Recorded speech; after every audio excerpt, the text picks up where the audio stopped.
베드로전서 2장 18절부터 25절 말씀을 본문으로 해서요, 사환들아 라는 제목으로 말씀을 나누도록 하겠습니다.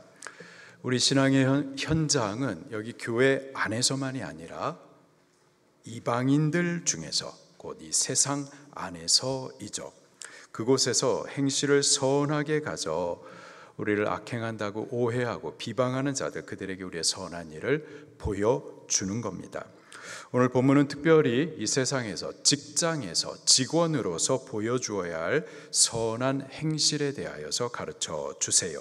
18절 말씀을 같이 읽겠습니다. 시작. 사환들아, 범사에 두려워함으로 주인들에게 순종하되 선하고 관용하는 자들에게만 아니라 또한 까다로운 자들에게도 그리하라. 아멘. 사환, 당신은 종, 노예, 하인들을 말합니다.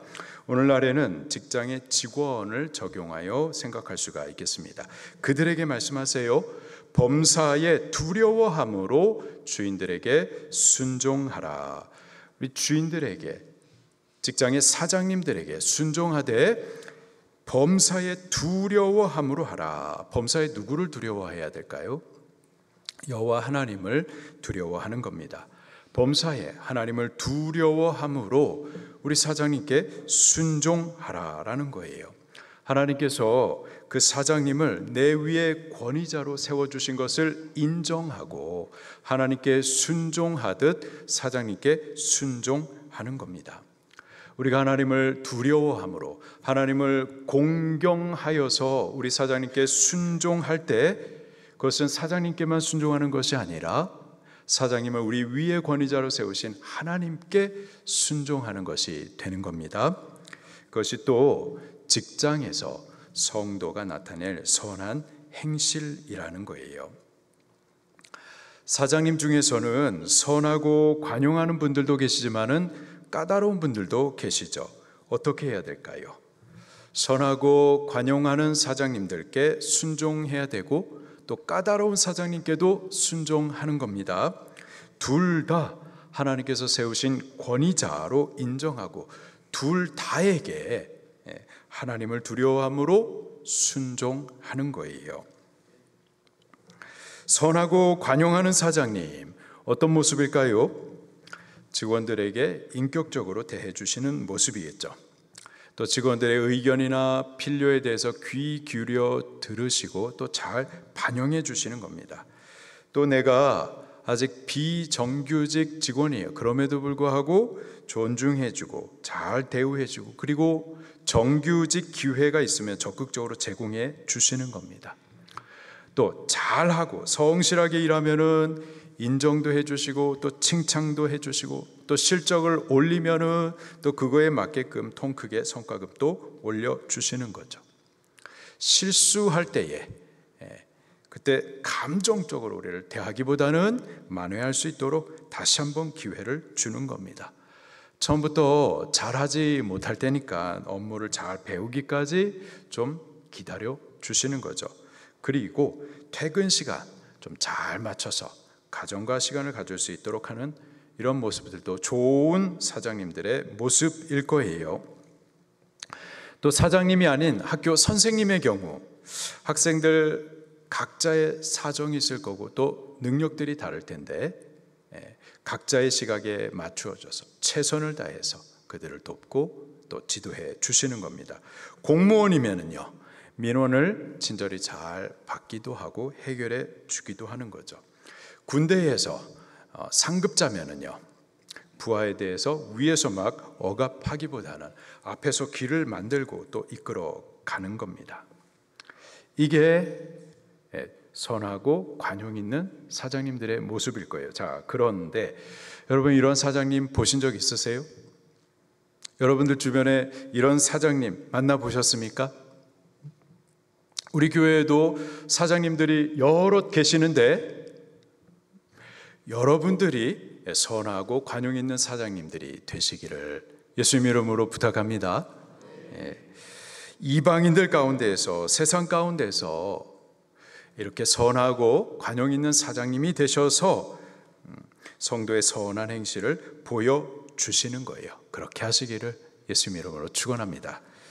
그리고 만약에 우리 사장님이 이렇게 선하고 관용 있는 분이시라면 우리 감사 많이 하셔야만 하는 겁니다. 하나님께도 감사하고 우리 사장님께도 감사하셔야만 하겠어요.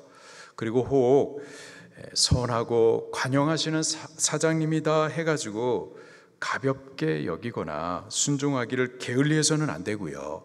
더 적극적으로 순종하고 또 최선을 다해서 충성해 드려야만 하겠습니다. 만약에 우리 사장님이 까다로운 분이라면 어떻게 해야 될까요? 성격도 예민하시고 아침과 저녁 기분이 막 다르게 태도도 막 달라지시고 실적만 요구하시면서 지원은 잘 안 해주시고 실수에 대해서는 가차없이 막 감정을 드러내시고 인격적으로 막 깔아내리시고 불공정하고 억압적이고 또 부당하게 대하시는 분이 계시다면은 어떻게 해야 될까요? 또 특별히 예수님 믿는 것 때문에 우리가 신앙을 지키는 이것 때문에 사장님으로부터 부당하게 고난을 받게 되면은 그런 경우 어떻게 해야 될까요? 19절 말씀을 같이 읽겠습니다. 시작. 부당하게 고난을 받아도 하나님을 생각함으로 슬픔을 참으면 이는 아름다우나. 아멘. 하나님을 생각하는 겁니다. 하나님을 생각함으로 부당한 고난을, 슬픔을 참는 거예요. 하나님을 생각한다. 몇 가지 뜻을 포함하고 있습니다. 첫 번째로는 하나님이 보고 계신다라는 것을 믿는 거예요. 내가 지금 부당한 대우를 받고 있는 것 하나님 모르지 않으신다. 다 보고 계신다. 아신다라고 생각하는 겁니다. 그리고 그 하나님께서 갚아주실 것에 대해서 소망하는 거예요. 내가 하나님을 두려워함으로 공경함으로 사장님께 순종하고 최선을 다하는데 그런데 애매하게 부당하게 고난을 당하는데 이 부분에 대해서 하나님께서 다 판단하시고 또 갚아주실 것이다. 상을 베푸실 것이다 라고 믿는 겁니다. 그리고 하나님의 뜻에 순종하려는 결단인 거예요. 내 감정보다 하나님의 뜻을 따르겠다라는 결단인 거죠. 참고 순종함으로 이방인 중에서 선을 나타내고자 하는 믿음의 결단인 겁니다. 19절 말씀을 다시 보면은 이렇게 말씀하세요. 부당하게 고난을 받아도 하나님을 생각함으로 슬픔을 참으면 이는 아름다우나. 이는 아름다우나. 이는 어떻다고요? 아름답다. 여기 아름답다. 헬라식 발음으로 말하면은 카리스입니다. 은혜, 호의, 칭찬이에요. 그래서 다시 번역을 해보면은 부당하게 고난을 받아도 하나님을 생각함으로 슬픔을 참으면 이는 하나님의 은혜다. 칭찬을 받을 만하다. 이렇게 번역을 할 수가 있겠습니다. 고난을 받아도 슬퍼도 하나님의 은혜라는 거예요. 까다로운 주인, 억압적이고 부당한 사장님 밑에서 일하는 동안에 어려움이 있습니다. 특별히 믿음 때문에 우리가 말씀 따르려다가 부당한 고난을 받을 수가 있겠습니다. 그러나 그때 하나님을 생각하고 참고 순종한다면 이는 은혜입니다. 칭찬받을 만한 겁니다. 하나님께서 다 보고 계시고 알고 계시고 또 갚아주시며 상도 베풀어 주실 줄로 믿습니다. 그리고 이것이 우리가 이방인들 가운데에서 이 세상 안에서 직장에서 성도로서 그들에게 나타내 보여줄 수 있는 선한 행실인 거죠. 자, 그러나 까다로운 사장님으로 인해서 당하는 부당한 고난만 있는 것은 아니에요. 내가 잘못해서 내가 게을러가지고 정직하지 못해가지고 그래서 의롭게 당하는 징벌도 있습니다. 20절 말씀을 같이 읽겠습니다. 시작. 죄가 있어 매를 맞고 참으면 무슨 칭찬이 있으리요. 그러나 선을 행함으로 고난을 받고 참으면 이는 하나님 앞에 아름다우니라. 아멘. 때문에 먼저 분별이 좀 필요합니다. 지금 당하는 이 고난이, 어려움이 내 죄에 대한 공의로운 징벌인지 아니면은 사장님의 부당한 고난으로 당하는 것인지 좀 정직하게 분별해 볼 필요가 있겠습니다. 자기가 잘못한 것은 생각 안 하고 사장님 나빠요, 사장님만 나쁘다고 뒤에서 욕하는 경향이 없지 않죠. 사실은 많이들 그러죠. 이방인들 중에서는 그렇습니다. 이방인들뿐만 아니라 예수님 믿지 않는 분들뿐만 아니라 사람의 죄성이 그래요. 심지어 죄로 인해서 지금 징벌을 당하면서도 징벌이라고 생각하지 못하고 오히려 부당한 고난이라고 착각하기도 한단 말이죠. 분별하셔야만 하는 겁니다. 만약에 내가 잘못해서 업무를 게을리해서 정직하지 못해서 당하는 징벌이라면 무슨 칭찬이 있으리요? 칭찬받을 일이 없는 겁니다. 하나님 앞에서도 또 사람 앞에서도 인정받지 못하는 거예요. 참아도 위로가 없는 겁니다. 어떻게 해야 될까요? 회개하시고 고치셔야만 하는 겁니다. 게으르지 말고 정직하게 성실하게 주어진 업무에 충성하면서 잘못에 대해서 만회해 가셔야만 하는 거죠. 그러나 반대로 사장님의 부당함으로 인한 고난도 분명히 있어요. 이에 대해서 20절에 다시 한번 반복해서 말씀하십니다. 선을 행함으로 고난을 받고 참으면 하나님 앞에서 아름다우니라. 아름답다, 카리스, 은혜, 호의, 또 칭찬이란 뜻이에요. 번역하면은 선을 행함으로 고난을 받고 참으면 이는 하나님 앞에 아름다우니라. 하나님의 은혜다, 칭찬받을 만하다. 이 말씀을 바로 앞에 19절에서도 말씀하셨었죠. 20절에서 또 말씀을 하십니다. 같은 말씀을 2번 하세요. 2번을 말씀하신다, 거듭 말씀하신다, 강조하시는 겁니다.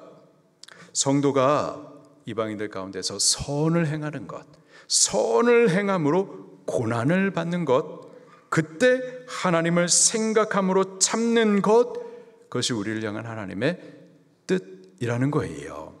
주께서 강조하시는 바입니다. 이방인들 가운데서 우리가 따라야 할 선한 행실인 거예요. 바로 그것을 위하여서 하나님께서 우리를 부르시기도 한 겁니다. 21절 말씀입니다. 시작. 이를 위하여 너희가 부르심을 받았으니 그리스도도 너희를 위하여 고난을 받으사 너희에게 본을 끼쳐 그 자취를 따라오게 하려 하셨느니라. 예수님께서도 고난을 당하셨었죠. 우리를 위하여서 고난을 당하셨습니다. 우리 죄를 사하시기 위해서 고난 당하신 거예요. 그리고 죄 사함 받고 거듭난 우리로 하여금 당신을 본을 받고 당신의 자취를 따라오게 하시려고 고난을 받으셨어요. 이를 위하여 너희가 고난을, 다시요, 이를 위하여 너희가 부르심을 받았나니. 우리를 부르신 목적이 분명히 구원에 있습니다. 그러나 구원만이 아니고요, 그것이 전부가 아니라 고난당하신 예수님, 그분의 자취를 따라 우리도 고난 받게 하시려고 부르셨다라는 거예요. 왜 우리가 고난을 꼭 받아야만 할까요? 우리가 고난 받기를 다 원하지 않는데 왜 하나님 우리를 부르시되 고난을 위해서 부르셨을까요? 예수님도 고난을 받으셨습니다. 예수님 왜 고난을 받으셨나요? 예수님 고난 받으신 그 결과는 뭘까요? 우리가 예수님 고난 받으신 그 결과를 보게 되면은 거기에 해답이 있어요. 고난의 목적이 있는 겁니다. 예수님 고난 받으셨어요. 그 결과가 뭐죠? 그 결과로서 우리가 구원을 얻게 된 겁니다. 성도가 당하는 고난도요, 구원의 의미가 있는 거예요. 구원을 위해서 고난을 허락하시는 겁니다. 먼저는 우리 자신의 구원을 위해서 하나님께서 고난을 받게 하시는 거죠. 우리가 예수님 믿을 때 그때 이미 구원 받았습니다. 예수님 믿는 순간 천국 생명으로 태어나는 거예요. 그러나 여전히 우리 안에는 옛사람의 본성들이 남아있죠. 죄악의 습관들이 남아 있습니다. 의롭지 못하고 거룩하지 못해요. 고난이 그 죄의 못된 습관을 그치게 해줍니다. 고난이 우리를 의롭게 거룩하게 예수님 닮아가도록 온전하도록 만들어 주십니다. 그렇기 때문에 하나님께서 우리에게 고난을 허락하시는 거예요. 베드로전서 4장 1절 말씀에 그리스도께서 이미 육체의 고난을 받으셨으니 너희도 같은 마음으로 갑옷을 삼으라. 이는 육체의 고난을 받는 자는 죄를 그쳤음이니. 다시요. 육체의 고난을 받는 자는 죄를 그쳤음이니. 우리가 예수님 믿고 나서부터는 성령님이 우리 안에 내주하시고 성령님께서 감동하세요. 거룩한 것들에 대해서 감동을 주신다고요. 우리 안에 있는 죄의 욕심들, 그거 따르고 싶어 하지 않도록 하신다고요. 우리가 죄 짓고 싶지 않아요. 그래서 죄 짓지 않으려고 죄와 싸우기도 합니다. 그런데 무력하잖아요. 죄 앞에 넘어집니다. 다시 범죄해요. 더럽혀져요. 그런데요, 고난이 세게 한번 오면은 그 죄가 그쳐집니다. 좋을 때 죄를 끊으셔야 돼요. 고난이 세게 오면은 그렇게 끊지 못했던 죄도 그치게 되는 거예요. 때문에 고난을 허락하시는 거죠. 또 야고보서 1장 2절부터 4절 말씀에 보니까 내 형제들아 너희가 여러 가지 시험을 만나거든 여러 가지 고난을 당할 때 온전히 기쁘게 여기라. 이는 너희 믿음의 시련이 너희 당하는 그 고난이 인내를 만들어내는 줄 너희가 알미라. 이는 너희로 온전하고 구비하여 조금도 부족함이 없게 하려 함이라. 고난이 유쾌한 일은 아니지만은 그리스도 예수님의 사람으로 온전하게 우리를 만들어 가시는 겁니다.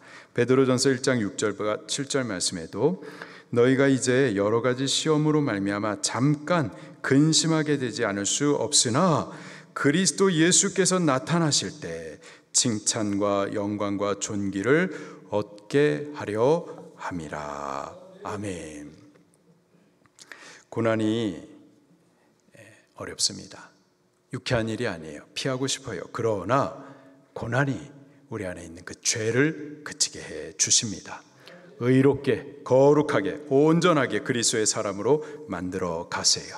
그리스도의 장성한 분량으로 자라날 수 있도록 우리를 만들어 가시는 것이 바로 고난인 거죠. 때문에 고난이 유익한 거고 하나님 우리에게 그 고난을 허락하시는 겁니다. 그리고 우리 자신의 구원만이 아니라 다른 사람의 구원을 위하여서도 고난을 받게 하십니다. 예수님께서 고난을 당하셨는데 우리를 위해서 고난을 당하셨어요. 우리를 대신해서 죄의 고난을 담당하셨습니다. 죄값이 사망이기 때문에 십자가에서 죽으시기까지 고난을 당하셨어요. 그 결과로 우리가 구원을 얻게 된 겁니다. 우리가 이 세상에서 부당하게 당하는 고난도 그런 의미가 있는 거예요. 그들의 죄짐을 대신 지는 겁니다. 그게 바로 십자가예요. 십자가는 구원을 위해 대신 지는 고난입니다. 헌신이에요. 바로 그 일을 위해서 우리를 부르신 겁니다.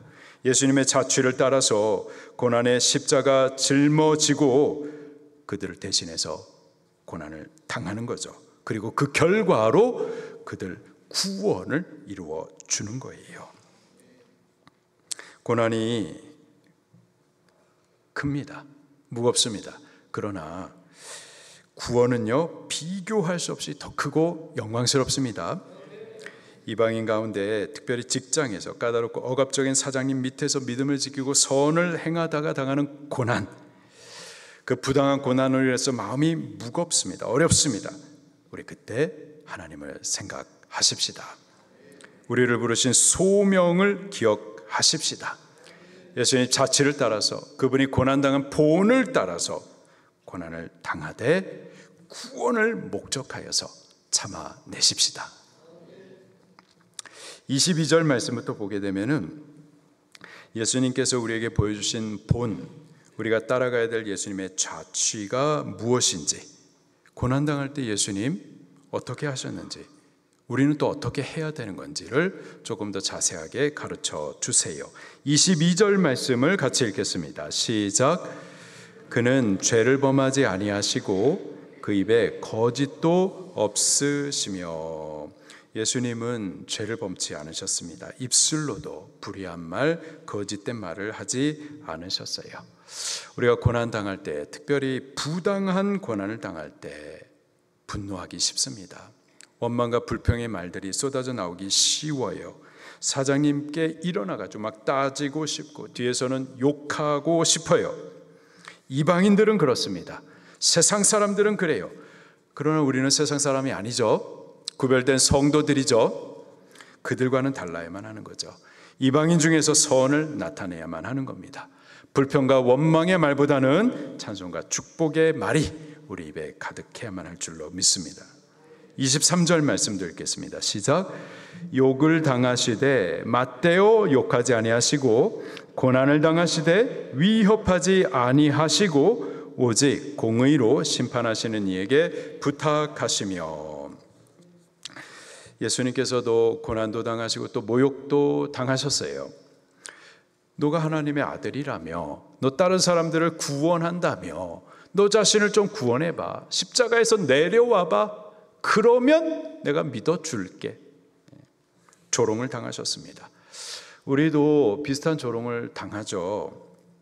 하여간 교회 다니는 것들 아주 위선적이야, 말만 잘해, 더 나빠, 이렇게 대놓고 면박을 당할 때가 있습니다. 어떻게 해야 될까요? 예수님은 어떻게 하셨나요? 기록하기를 맞대어 욕하지 아니하시고 또 위협하지 아니하시고. 예수님은 맞받아치지 않으셨어요. 같이 욕하지 않으셨습니다. 위협하지도 않으셨어요. 예수님, 그분은 하나님의 아들이십니다. 하늘의 12영의 천사를 명해가지고 예수님 당신이 누구신지 그들 앞에 증명하실 수 있어요. 당신의 전능하신 능력으로 십자가에서 내려와서 지금 로마 군사들, 그들 갖다 다 뒤집어 엎을 수 있습니다.